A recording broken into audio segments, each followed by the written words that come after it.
Let's get to this obstruction call from over the weekend, and I'll let you explain it, AJ, since you got inside word. Mets and Dodgers were playing. This was actually on Friday night. Mets won the series. They took 2 out of 3. But what happened here? A rarity. If you can explain this, I don't know. I don't know. Kip, did you ever play third base before we get into this? Did you ever play third base at all? No, no. Okay, so the fly ball is here to hit to right. Now, I want y'all to see where Max Muncy is standing. He's not even in the picture, right? He gets thrown out of the plate. Marte gets thrown out. Great throw by Teoscar. Max Muncy gets called at third base for obstruction, for standing in the runner's way of seeing the fly ball being caught. I love you, Tripp Gibson, but this is over umpiring, dude. I'm sorry. It's over umpiring. If we could have run that just a little bit longer, you could have seen where Muncy was standing. He was standing. The cut at Citi Field is like 10 feet off the base. He was standing. He was by the base and he walked away. Now, do I know third baseman that did this on purpose?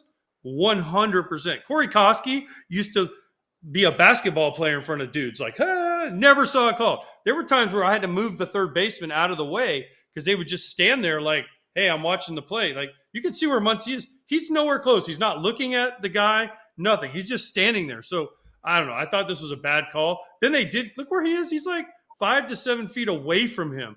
Not even looking. I mean, did he stand right in his line? Sure. But come on, right? Like, come on. I don't know. It's a little gamesmanship.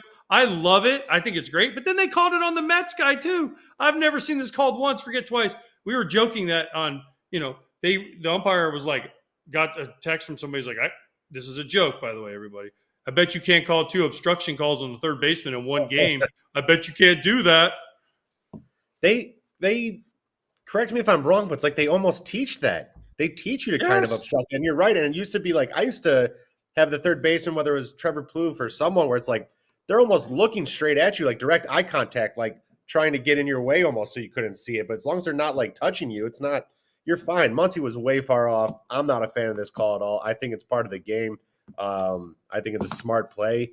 As long as it's not obscene that you're like waving your hands trying to block the view. But other than that, I thought this one was, you can't start calling this because that's just going to set the wrong precedence. It's not that big enough of a play to make it this important of a call. And that's a bad call on a run.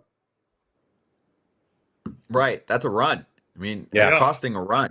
That's the crazy part. And the fact that you don't see this and all of a sudden, AJ, Tripp Gibson's just like, today's the day. That's what I'm saying. To go back to the rule book. Like, it's almost like somebody said, in May?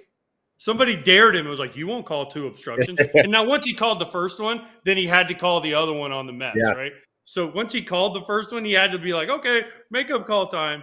I mean, come on. But like, it's such just a random thing to see called. And I talked to Max on Saturday about it. I go, Max, what do you got? And he just started laughing. He's like, I wasn't even looking. He's like, I just was at third and I walked towards where the throw was. Not even look. He's like, if you watch it, he's not even looking. He's looking this way, and the guy is behind him. So I don't know. I mean, listen, I've tagged up. I've seen guys try to get in your way all the time. This was just one of those calls. It was like, all right, we're going to make this call and then hope it sticks, and it did. He had it on his bingo card today. Tripp Gibson had it on his bingo card.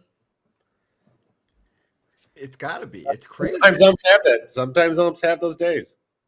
It's like you almost would think there was a memo sent out, right? We get that in spring training sometime. Hey, we're going to really look at this this coming season. I mean, it's a random day in late May, and all of a sudden one ump just decided to create his own memo. So it was worth pointing out. Todd Father and I are from Jersey, so we're used to, I got a guy. But sometimes that just means when I'm looking for a car, I go to CarGurus. Yeah, and I think, honestly, the best part about this is communication, which we love here in Jersey where we're from. And this is a place where you can get a car. The price drops all the time, and they let you know. They let you know when your car is ready and when you can get it. The communication part is the best thing for me, Scott. Agreed. In-depth vehicle reviews. CarGurus will connect you with trusted dealerships when you're ready, ensuring a transparent and hassle-free buying process with over 4 million listings.